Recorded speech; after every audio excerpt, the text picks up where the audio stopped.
태슈아 공포라디오. 유일한 해결책. 그 애의 얼굴이 화면에 보일 때마다 손가락이 꽉 쥐어진다. 마치 그 조그만 몸에서 생명을 쥐어 짜내는 걸 연습하는 것 같다. 그리고 그건 곧 현실이 될 거다. 드디어. 소년을 지켜본 지도 몇 년이 지났다. 신생아에서부터 유아기를 거쳐 초등학생이 된 지금까지. 그 애는 웃음이 많다. 순수하고도 명랑한 심장을 가졌다. 나는 그 심장을 멈추고야 말 것이다. 가장 최근의 발견을 통해 나는 화면을 넘어 소년이 자고 있는 방으로 이동할 수 있게 되었다.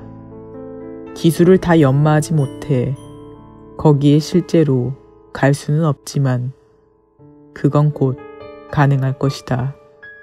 지금은 그저 내 정신만 이동하는 거다.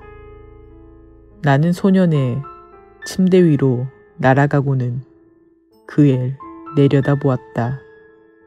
나의 증오가 끌어올랐고 순간 나는 소년이 내 존재를 알아차린 줄 알고 두려웠다.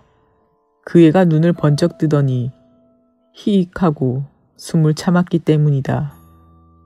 만약 소년이 날 감지한 게 맞아도 뭔지 알아차리진 못했을 거다. 아마 그냥 악몽이겠거니 생각했겠지. 그 애의 눈꺼풀이 점점 무거워지더니 다시 잠이 드는 걸 지켜봤다. 그 눈이 다시는 뜨이지 않는 상상을 하며 내 육체는 씩 웃었다. 그러한 조우들을 가지는 동안 아내가 참 그리웠다. 내 일생의 사랑을 저렇게 평온히 자고 있는 끔찍한 생물에 의해 빼앗겼단 말이다. 그 애는 나중에 커서 자기가 어떤 괴물이 될지 전혀 모른다.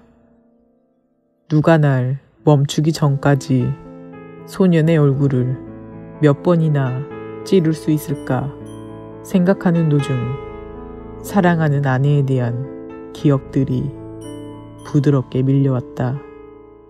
어제 드디어 내 실험에서 놓쳤던 부분을 풀 수 있었다. 처음 몇 년간은 화면밖에 볼 수 없었다. 1년 전에는 정신이동에 문제를 풀어냈다. 그리고 지금 드디어 나는 시간 간격 사이를 물리적으로 연결시킬 수 있다. 내 정신과 육체가 함께 건너갈 수 있다. 나는 침대에 누운 살인마 위에 힘차게 설 수 있을 것이다. 소년의 힘은 나의 것에 비하면 아무것도 아니겠지. 그 애가 날 보고 소리 질러도 전혀 상관이 없다. 구해줄 사람들은 너무 멀리 있을 테니까. 아내를 세상에 다시 불러오기 위한 잠깐의 여행을 준비하면서 이 글을 쓰고 있다.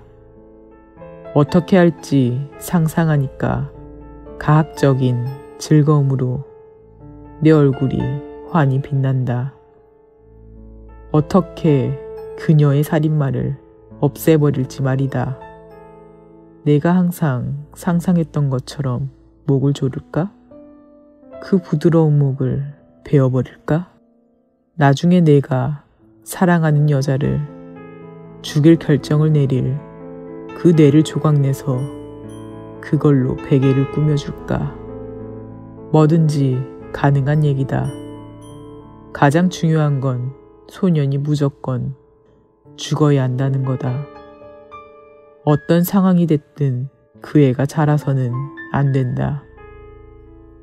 이 마지막 순간 나의 희열은 달콤하면서도 씁쓸하게 변해 있다.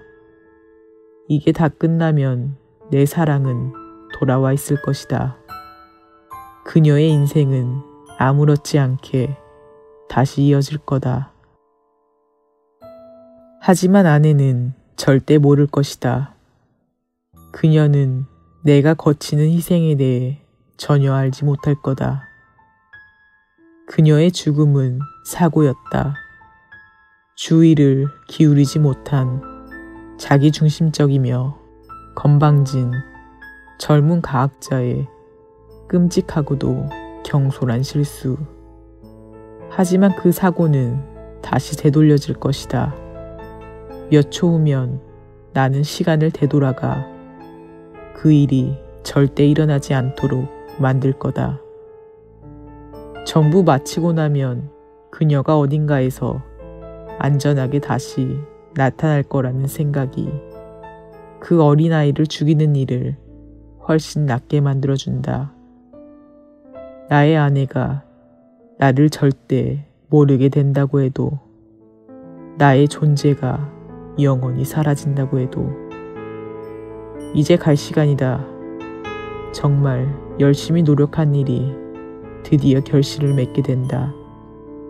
이 메모가 남겨져서 11살 이후 내 인생의 유일한 기록으로 남기를 바란다.